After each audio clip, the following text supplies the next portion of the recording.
नमस्कार दोस्तों। आज मैं लेकर आई हूँ एक पारिवारिक कहानी। हमारी कहानी आपको अच्छी लगे तो प्लीज हमारा चैनल सब्सक्राइब करें। नवीन और चारू अपने बेटे राघव को समझाते हुए कह रहे थे, कल दादाजी आ रहे हैं, तुम अपने कमरे में जगह बना लो। क्यों? देखो माँ, पहले ही बोल रहा हूँ, दादाजी के साथ एक कमरे में नहीं रह सकता मैं। राघव को उम्मीद थी कि माँ उसका पक्ष लेगी, लेकिन ऐसा नहीं हुआ। ठीक है तो तुम हॉल में सो जाया करना। और वैसे भी पापा जी पहले की तरह 5-6 दिन के लिए नहीं बल्कि हमेशा के लिए आ रहे हैं। राघव पैर पटकता हुआ चला गया। अब तक नवीन के माता पिता गांव में रहते थे। नवीन उनकी इकलौती संतान है। बहुत बार कहने पर भी दोनों नवीन के पास रहने नहीं आते थे। कहते, हमारा मन गांव में ही लगता है। नवीन साल में 1-2 बार गांव जाता था तो कभी वे लोग आ जाते थे, पर ज्यादा समय ना रुकते। पिछले महीने नवीन की माँ सोई तो फिर उठी ही नहीं। 13वीं के बाद चारू ने अपने ससुर कैलाश जी को समझाया, पापा, अब तक तो आप दोनों थे, लेकिन अब आप अकेले यहाँ कैसे रहेंगे? पापा, मैंने सब इंतजाम कर दिया है, आप हमारे साथ चल रहे हैं, नवीन ने निर्णय सुनाते हुए कहा। कैलाश जी सिर झुकाए बैठे थे। मंथन चल रहा था। जीवन संगिनी का जाना, शारीरिक अस्वस्थता, नई जगह सामंजस्य का डर और बच्चों का स्नेह, कुछ समझ नहीं आ रहा था। कुछ सोच बोले, ठीक है, लेकिन अभी तुम जाओ, मैं अगले महीने आ जाऊंगा। नवीन चारू वापस आ गए। दोनों पिता की मनोदशा समझते थे, लेकिन 17 साल का राघव नहीं समझता था। अगले दिन कैलाश जी आ गए।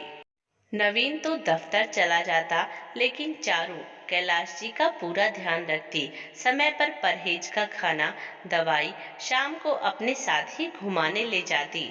उधर राघव हर वक्त चिड़चिड़ाता रहता।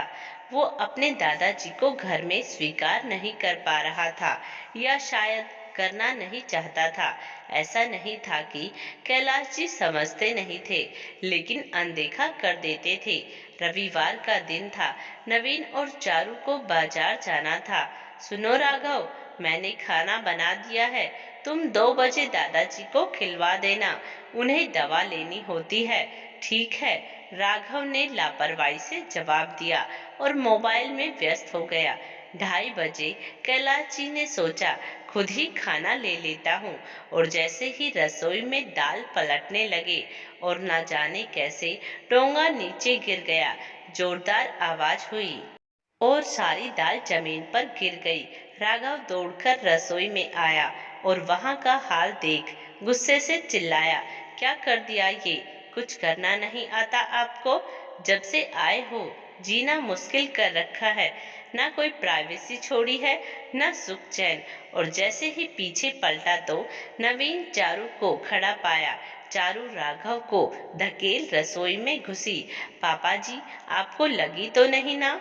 आइए अंदर बैठिए, मैं आपका खाना लाती हूँ। वो बहू दाल तो।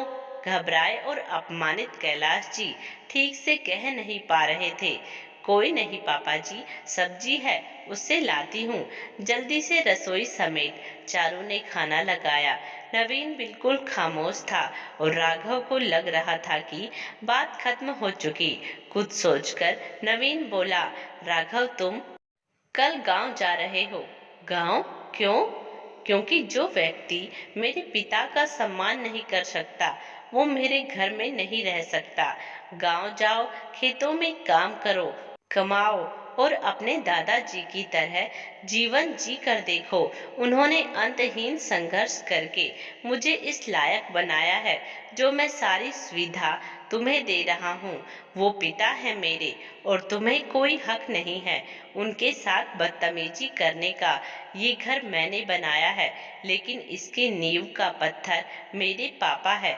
उम्र के इस पड़ाव पर ही संतान की जरूरत होती है। आज तुम उनसे ऊंची आवाज में बात कर रहे हो तो हमें तो घर से निकाल ही दोगे। सामान बांध लो। पापा, गलती हो गई, माफ कर दो। नहीं राघव, 1 महीने के लिए गांव तो तुम जा रहे हो, वैसे भी स्कूल बंद है अभी। जाओ और अपने दादाजी के संघर्ष को महसूस तो करो। दोस्तों, आज की हमारी कहानी आपको कैसी लगी, प्लीज कमेंट्स बॉक्स में जरूर बताएं और हमारा चैनल सब्सक्राइब करें।